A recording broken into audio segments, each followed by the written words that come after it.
4, 3, 2, 1.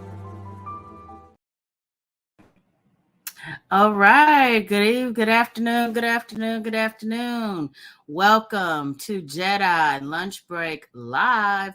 I am your host for this series, Holly Holiday, CEO and J.E.D.I Master at Holiday Advisors. We have been spending the last many weeks working through and discussing. What in the world am I talking about? Discussing justice, equity, diversity, and inclusion from the standpoint of implementing equity plans. This is our last in the series on this. And we've had literally 20, 15-minute bite-sized conversations about all of the aspects in some detail about how to put this together. And I want to just note here that while this is the last, all of the other content is still available on our YouTube channel. So please follow and subscribe to Holiday Advisors on YouTube, and you can go through and see all of the content there related to implementing equity plans. What we have done is broken the implementation of equity plans into 4 key cycles. And we really want to emphasize here the importance of thinking about equity planning as a cycle. Thinking about equity plans as a cycle. And you may enter at different points of the cycle, but at some point you need to be able to work your way back around, and frankly, a few times through as you continue your equity journey. It is important to recognize that equity is not a destination, but a journey, one that we continue to get better at and improve. And why it's not a destination and why it's important to constantly have these cycles and evolution is because it is a big part of understanding what you should be doing around equity is based on the humans that are showing up to your workplace. And because there is a key human dynamic in this, we recognize that as humans, we are constantly evolving and changing. And so must the plans, the equity, if you will, that supports and surrounds us. So your work is never done. This is why it's important to build in equity as a part of your permanent infrastructure, and following some of the outline that we put together in implementing equity plans is key to being able to sustain and maintain that. So the 4 cycles, in case you have missed any of our past information, include starting with planning. Then you move from planning into implementation, implementation into monitoring and evaluation, and then finally sustainability and scalability. And so even though I have obviously listed them in a linear order, it's important for you to see them as a cycle, a cyclical in nature and not linear in nature, because it helps you to understand 2 key things. One, it's constantly moving. You're constantly going to be moving from one cycle to the next cycle to the next cycle. The other thing that's important here is that you might be and can enter this process at several different points throughout the cycle. You don't have to start at one to move to something else. A lot of people start in monitoring and evaluation as opposed to planning, because they feel like understanding monitoring and evaluation helps them to be able to plan more effectively.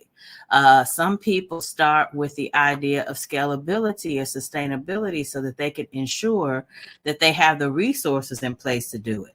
There is no one right way to do it, but it is important that most, if not all of these elements that we've discussed during this series on implementing equity plans, that you include that at some point. So in the first cycle, again, we dealt with planning cycle, which included doing an assessment, setting objectives, making sure stakeholders were involved, securing funding and resources, and then a legal review. We moved from funding into implementation. Implementation included leadership and governance, staff training, pilot testing, rolling out the program, and then ultimately communication. In a third cycle, we moved into monitoring and evaluation, which again comes back to data collection, making sure we created feedback loops, making those adjustments, ensuring that you have transparent communication with your stakeholders, and then finally being able to have reporting to showcase accountability. And now we wrap up in our final segment on this under the cycle, of sustainability.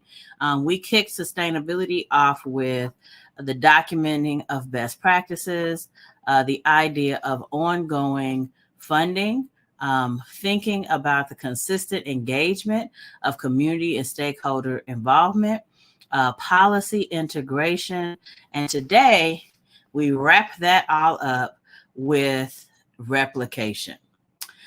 So launching straight away into replication, I think the first thing that you recognize when you are going from a pilot standpoint to a full program standpoint is the need to have integration. And in the equity sense, it's important that you are integrating your program model into the larger program of the organization, or rather the systems that the organization is supporting. So this not only includes looking at things like the technology platform, but also looking at investment and also looking at like your management tools, those things that are overall in how your organization is running. You need to ensure that equity is centered there. It's important that you are consistently maintaining a data pipeline so that you are clear on not only what your goals are, but what are you measuring to assess what those goals are, and what data is necessary for you to analyze in order to truly understand if you've met it. You need to be able to deal with real-time processing. What do I mean by that? Well, what I'm saying is things are going to happen every single day. Do you have a way to not only manage or address things that are happening in real time, but are you also able to catalog the data and track what is happening so that you do not lose track of past or current decisions that are made in the moment, and that you can further be able to evaluate whether those were good, bad, or not. And it really helps to be able to make the little adjustments that you will absolutely need to make as you continue to replicate and expand your equity plan. It should be something that is easily understood by all the stakeholders who are involved. So you want to make sure that the information is easy to access and easy to understand. At this point, you should also be critically aware of what the risks are and understand how you are managing or controlling for risk as part of the replication process. You may need to think about how you also have clear understanding around your decision-making process during the rollout or the expansion. Because you may find that there are certain risks that come up that are different from what you experienced in the pilot, and you want to be able to address that again, really thinking about it in real time.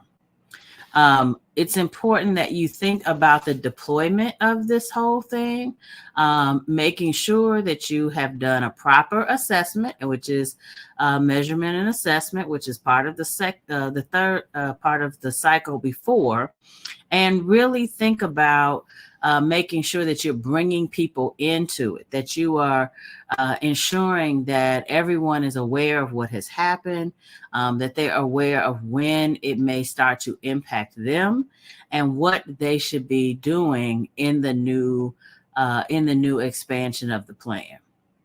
Monitoring and maintenance, like the other cycles, are critical.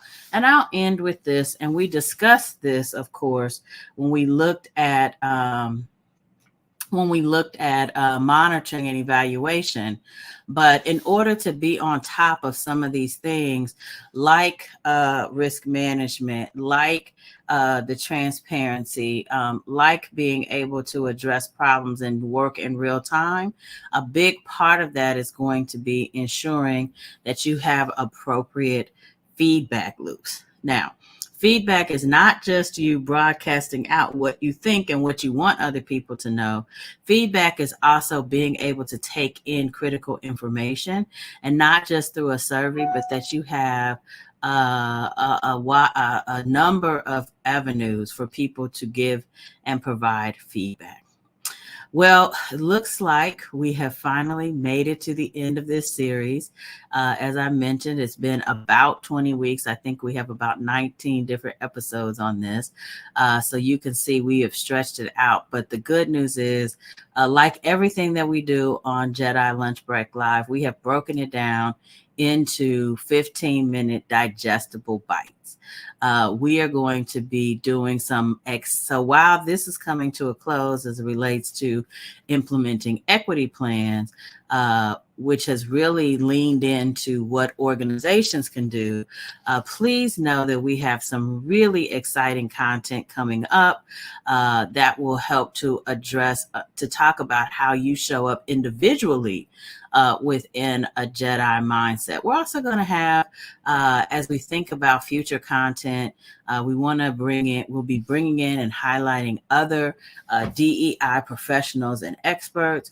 We'll be talking to folks who work in equity, diversity, inclusion fields adjacent. We'll be taking it back to some basics so that you have the tools that you need to not only be a promoter of equity and inclusion within your workplace, but to also be an advisor of equity and inclusion in your workplace. So we're going to make sure that you have some tools. And I'm really excited about the tools because what it means is that you as an individual get an opportunity to impact and improve your workforce around inclusion and equity, even if you are if you think you are the only voice. We have some tips and some tools that can help you be that voice in a way that respects the whole, but challenges supremacy norms that you may find exist where you are. And finally, we are going to be looking to do specific trainings that you can come to. We'll have different collateral pieces. And we just want to make sure that all of the content, all of the information and knowledge that we have gained from doing this work for well over 20 some odd years, that we are doing everything we can to make it accessible and available to you.